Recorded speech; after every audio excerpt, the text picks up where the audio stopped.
नमस्कार और welcome to world affairs. मैं हूं प्रशांत धवन। नाउ रिसेंटली मुझे याद है कि ये टॉपिक जो है बहुत डिस्कस किया गया कि वर्स्ट परफॉर्मिंग करेंसी कौन सी है, पिछले एक साल में किस करेंसी ने सबसे खराब परफॉर्मेंस दी है। और बीच में तो देखो कई आर्टिकल पब्लिश हो गए थे जहां पर यह लिखा हुआ था कि इंडियन रुपी है वर्स्ट परफॉर्मिंग करेंसी। उन्होंने डिक्लेयर ही कर दिया था इसको। ज़्यादातर जो ये आर्टिकल से बाय द वे ये आए थे पाकिस्तान से। यहाँ पर आप देख पाओगे Indian rupee now Asia's worst currency.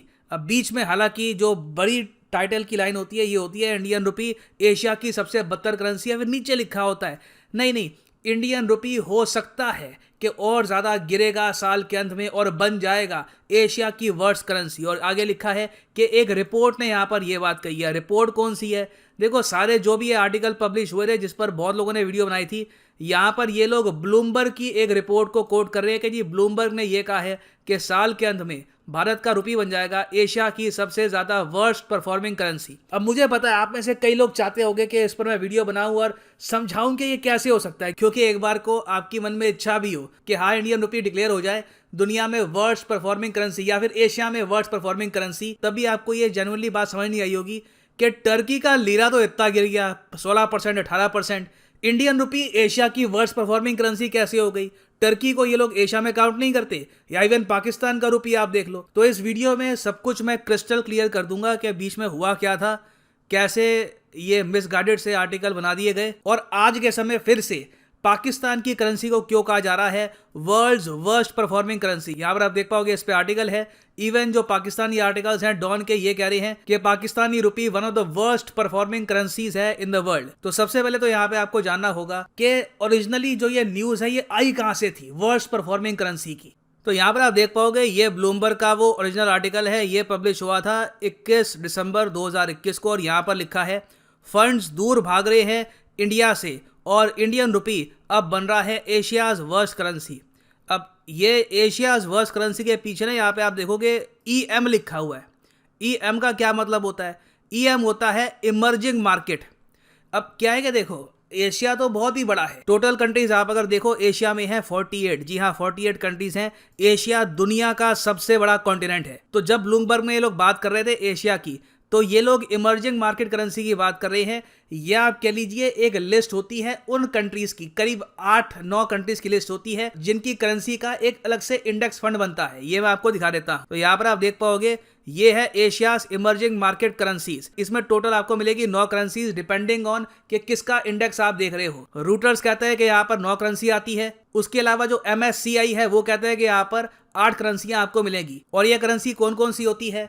China का युआन, साउथ कोरिया का वॉन, सिंगापुर का डॉलर, इंडियन रुपी, ताइवान का डॉलर, इंडोनेशिया का रुपया, मलेशियन रिंगिट, फिलिपिनो पैसो और थाई बाट। ये जो करेंसी आपको दिख रही है 8-9 करेंसी, इनमें से कहा गया इन्होंने कि जो ये इमर्जिंग मार्केट इंडेक्स है इनमें से सबसे ज्यादा वर्स्ट परफॉर्मिंग करेंसी है इंडियन रुपी। ये लोग ऑल टुगेदर पूरे एशिया की बात नहीं कर रहे हैं। यहाँ पर यह समझना काफी इंपॉर्टेंट है। और ये इतनी बहुत ही बेसिक बात है, मुझे अजीब लगा किसी ने यहाँ पर एक बेसिक सवाल भी नहीं उठाया यहाँ पर कि और भी तो देश हैं यहाँ पे, टर्की, पाकिस्तान और वेरियस और यहाँ पर कंट्रीज हैं। इवन ईरान मैं कहूँगा, इनकी करेंसीज का क्या हुआ? तो देखो पिछले एक साल में आप देखोगे पाकिस्तानी रुपी बहुत ज़्यादा क्रैश किया है 9% के आसपास। टर्की का जो लीरा है उसको आप अगर देखो तो ये तो एक बार को 36-30% के आसपास क्रैश कर गया था। तो इसलिए एशिया की जो वर्स्ट परफॉर्मिंग करेंसी है, अगर हम सिर्फ सारी कंट्रीज को देखें, किसी खास इंडेक्स को ना देखें जो कुछ इन्वेस्टर्स के लिए बनाया गया है ताकि वो मैनेज कर पाए कि कहाँ पे मुझे ट्रेडिंग करनी है, कौन सी करेंसी परचेज करनी है। अगर हम ओवरऑल बात करें एशिया की,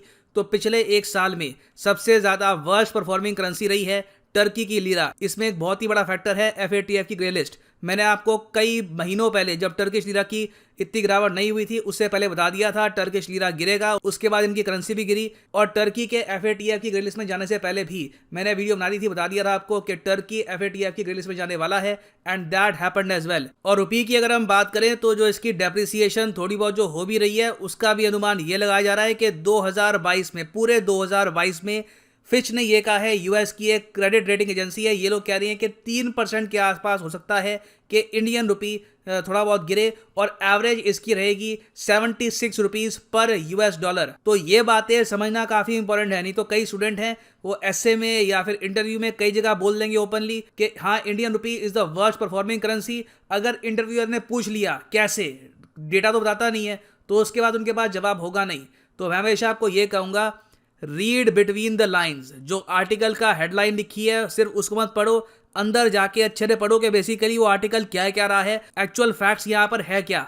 अब मगर यहाँ पर आप पूछेंगे बट इंडियन रुपी की वैल्यू तब भी चलो थोड़ी बहुत ही चाहे गिरेगी, चाहे इंडियन रुपी दुनिया की, एशिया की वर्स्ट परफॉर्मिंग करेंसी ओवरऑल नहीं है, किसी इंडेक्स के हिसाब से में भी हो सकती है, मगर तब भी रुपये की वैल्यू क्यों गिर रही है? देखिए इसका सबसे बड़ा रीज़न ये है कि क्रूड ऑयल जो हमारे देश का सबसे बड़ा इंपोर्ट है, जिसको खरीदने के लिए हमारा देश सबसे ज़्यादा पैसा खर्चता है, इसके दाम धीरे धीरे बढ़ रहे हैं। बीच में मुझे याद है कि क्रूड ऑयल के दाम बहुत ज़्यादा बढ़ गए थे, ऑलमोस्ट $100 पर बैरल के आसपास हो गए थे। फिर US, India, Japan, various countries ने जो ऑयल के रिजर्व्स हैं मार्केट में बहा दिए, उससे कुछ स्टेबिलिटी आई है।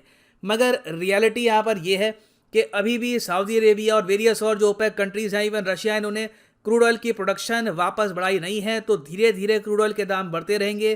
क्रूड ऑयल के दाम जितने बढ़ेंगे, $100 के जितने करीब ये जाएगा, उतना आपको थोड़ा बहुत हो सकता है कि डेप्रिसिएशन दिखे इन दी इंडियन रुपी। मगर इंडियन रुपी अगर थोड़ा बहुत गिरेगा तो दुनिया भर की बहुत सारी करेंसीज उससे ज़्यादा ही गिरने वाली हैं। और फाइनली यहाँ पर मैं ये भी ऐड कर दूं कि अगर आप लाइफ में एक बार प्रॉपरली यूपीएससी एग्जाम की तैयारी करना चाहते हैं, कमेंट सेक्शन में जाओ, यहाँ पे आपको मिलेगा ये लिंक, इस लिंक पे करो क्लिक और यहाँ पे आप परचेज कर पाएंगे ये यूनिक कॉम्बो पैकेज, जिसके अंदर आप यूपीएससी प्रीलिम्स, मेंस, ऑप्शनल, जी हाँ ऑप्शनल भी, जो भी आपकी चॉइस का हो यहाँ पे आप चूज कर पाएंगे, history, geography, whichever you want to choose, और इसकी आप प्रिपरेशन कर सकते हैं इन अ सिंगल परचेज। ये सारे कोर्सेज अलग अलग परचेज करोगे ऑन अनअकैडमी तो 10-15 हज़ार रुपये आपको एक्स्ट्रा देने होंगे। तो कॉम्बो में हमेशा आपकी सेविंग होती है, that is why I recommend the combo package. और अगर आपके पास अभी टाइम है, 2-3 साल का आप आराम से तैयारी करना चाहते हैं, तो जो 36 महीने का कोर्स है ये भी आप कर सकते हैं परचेज। मगर जो प्राइसेस यहाँ पर लिखे हैं पे करने की आवश्यकता नहीं है, सीधा यहाँ पर कोड यूज करो PD10 and the prices will start falling. So use the code PD10 and save your hard earned money. तो इसी नोट के साथ ये है वीडियो का अंत। Thank you for listening and as always God bless you all.